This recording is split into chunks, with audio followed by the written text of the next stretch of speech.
Hello students, अभी हम लोग ये इस लेक्चर में एक्सप्लेन करेंगे short run average cost curve.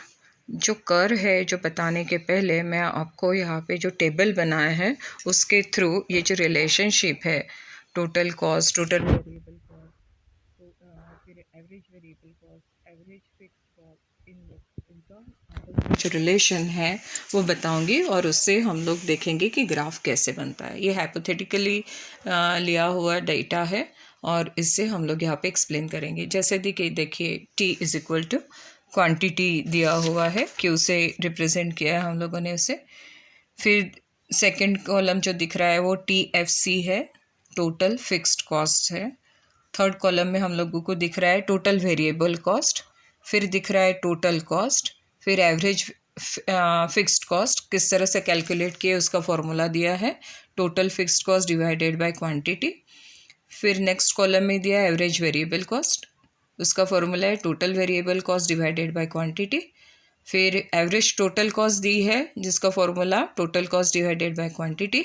और मार्जिनल कॉस्ट, मार्जिनल कॉस्ट क्या होती है, एक नंबर ऑफ यूनिट्स अगर बढ़ाते हैं तो उसका जो टोटल कॉस्ट के ऊपर फ़र्क पड़ता है, that is known as marginal cost. Let us first study this schedule and then we will see the graph. देखिए पहला तो ज़ीरो है, फिर बाद में फिर भी टोटल फिक्स्ड कॉस्ट जो रहती है वो 100 रुपीज़ ही है। कुछ भी शुरू करना है, अभी प्रोडक्शन शुरू नहीं हुआ है लेकिन कॉस्ट तो लगी है फिक्स्ड कॉस्ट। जैसे मशीन वगैरह आपने इम्प्लीमेंट की है, लैंड लिए हुए है, जो भी होगा टोटल फिक्स्ड कॉस्ट जो है 100 होगी। टोटल वेरिएबल कॉस्ट आपने अभी तक की कुछ शुरू नहीं किया है इसलिए टोटल वेरिएबल कॉस्ट नील रहेगी। फिर यहाँ पे जो टोटल कॉस्ट है वो 100, क्योंकि टोटल कॉस्ट किस तरह से कैलकुलेट जाती है, total variable cost plus total fixed cost. तो यहाँ पे total fixed cost 100 plus total variable cost 0 is equal to total cost के आगे 100। फिर एवरेज फिक्स्ड कॉस्ट कैसे आएगा, average fixed cost divided by quantity. Average fixed cost कैसे आती है, total fixed cost 100 divided by quantity 0 है तो कितना आएगा, कुछ भी नहीं। एवरेज वेरिएबल कॉस्ट कुछ है ही नहीं तो किस तरह से आएगी, कुछ भी नहीं।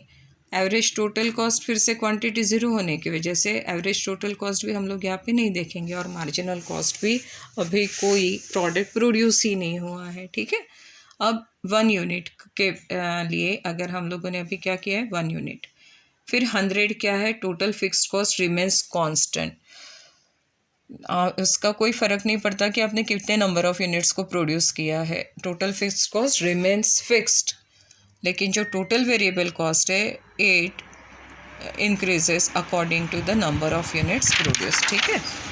फिर क्या आ रही है यहाँ पे 25, यहाँ पे total cost fixed cost plus variable cost is equal to कितना आ गया 125। Average fixed cost total fixed cost divided by quantity, quantity कितनी अपनी 1 तो 100 डिवाइडेड बाय 1 यानी कितना आ गया 1। वेरिएबल कॉस्ट कैसे आएगी, total variable cost divided by quantity, variable cost 25 है, 25 डिवाइडेड बाय 1 यानी 25। एवरेज टोटल कॉस्ट कितनी थी अपनी, variable cost plus fixed cost 125 divided by quantity 1 यानी 125। और मार्जिनल कॉस्ट कितनी रहेगी, टोटल कॉस्ट देखिए हमारी कितनी रहेगी, अभी यहाँ पे टोटल कॉस्ट 100 थी, अभी कितनी है 125, दोनों का डिफरेंस कितना आ गया 25, इसलिए मार्जिनल कॉस्ट कितनी होगी 25। तो ये देखिए इस तरह से जैसे जैसे नंबर ऑफ़ यूनिट्स आप इंक्रीज़ करते जाएंगे fixed cost remains constant, total variable cost जो है वो चेंज होती जा रही है। वो जैसे चेंज हो जा रही है उस तरह से टोटल कॉस्ट के ऊपर उसका फ़र्क पड़ रहा है और उसका फ़र्क फिर पड़ रहा है हमारे एवरेज वेरिएबल कॉस्ट के ऊपर और एवरेज टोटल कॉस्ट के ऊपर और मार्जिनल कॉस्ट के ऊपर, क्योंकि फिक्स्ड कॉस्ट रिमेन्स कांस्टेंट। लेकिन ये जो हमारी वेरिएबल कॉस्ट जो चेंज होती जा रही है उसका इफ़ेक्ट टोटल कॉस्ट के ऊपर भी पड़ रहा है और मार्जिनल कॉस्ट के ऊपर भी पड़ रहा है।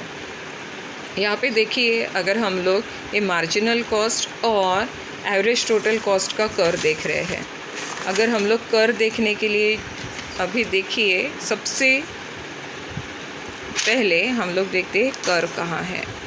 हाँ ये देखिए ये कर्व है अपना, यहाँ पे हमने वाई एक्सिस पे लिया है कॉस्ट और एक्सिस पे लिए है आउटपुट। देखिए फर्स्ट जो यहाँ से नीचे से अगर हम लोग देखना शुरू करें तो एवरेज फिक्स्ड कॉस्ट कर्व दिख रहा है, उसके ऊपर हम लोगों को वेरिएबल कॉस्ट दिख रहा है, फिर एवरेज टोटल कॉस्ट दिख रहा है और मार्जिनल कॉस्ट दिख रहा है। ठीक है, एक्स एक्सिस पे आउटपुट, वाई एक्सिस पे कॉस्ट।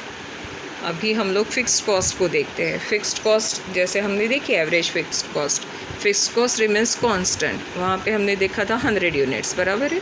अगर 100 है तो यहाँ पे भी क्या हो रहा है, जैसे जैसे नंबर ऑफ़ यूनिट्स बढ़ते जा रहे हैं वैसे वैसे हमारी एवरेज फिक्स्ड कॉस्ट क्या होती जा रही है, डिमिनिश हो जा रही है। देखिए यहाँ पे हम लोग फिर से देखेंगे, ये है टोटल फिक्स्ड कॉस्ट, यहाँ पे एवरेज फिक्स्ड कॉस्ट देखिए क्या होती जा रही है। पहले इसमें 100 थी, फिर 50, फिर 33.3, ये क्या होती जा रही है, क्यों होती जा रही है, क्योंकि total fixed cost divided by quantity हमारी बढ़ती जा रही है, टोटल फिक्स्ड कॉस्ट वैसे के वैसे रह रही है, इसलिए हम लोग देख रहे हैं there is a decreasing in average fixed cost. इसलिए एवरेज फिक्स्ड कॉस्ट का कर्व देखिए आप लोग जैसे बहुत क्लोज है दोनों एक्सिस के तरफ, लेकिन वो इंटरसेक्ट नहीं करेगा। क्यों नहीं करेगा, क्योंकि कुछ भी हो जाए एवरेज फिक्स्ड कॉस्ट जो है वो निगेटिव में नहीं जाने वाली है, बराबर है। देखिए फिर ये जो है क्या बता रहा है, जैसे आउटपुट बढ़ती जाएगी आपकी कॉस्ट कैसे होती जाएगी, कम होती जाएगी। देन नेक्स्ट देखिए आप एवरेज वेरिएबल कॉस्ट, लेकिन ये देखने के पहले यहाँ पे जो पॉइंट्स है यहाँ पे देखिए, ये यहाँ पे मार्जिनल कॉस्ट कर्व भी जा रही है और यहाँ से एवरेज कॉस्ट कर्व भी जा रहा है, दोनों एक जैसे क्यों जा रहे हैं, तो यहाँ पे देखिए एवरेज वेरिएबल कॉस्ट और मार्जिनल कॉस्ट हम लोग यहाँ पे देख सकते हैं, दोनों बिल्कुल एक जैसे होंगे। स्टार्टिंग में देखा एवरेज वेरिएबल कॉस्ट और मार्जिनल कॉस्ट 25 दिख रहा है आपको, इसीलिए ये जो शुरू होता है वो एक ही पॉइंट से शुरू होता है, लेकिन एक ही पॉइंट से शुरू होने के बाद भी ये देखिए मार्जिनल कॉस्ट जो है वो एवरेज कॉस्ट जो है वेरिएबल कॉस्ट उससे बहुत नीचे से जा रहा है। क्यों नीचे से जा रहा है, चलिए फिर से हम लोग यहाँ पे देखते हैं एवरेज वेरिएबल कॉस्ट। देखिए यहाँ पे 25, लेकिन एवरेज वेरिएबल कॉस्ट देखिए 20, यहाँ पे 15, यानी मार्जिनल कॉस्ट हम लोगों को क्या दिख रही, कम दिख रही है as compare to average variable cost. कहाँ तक के ये हम लोगों को कम दिख रही है वो देखते हैं हम लोग। यहाँ पे देखिए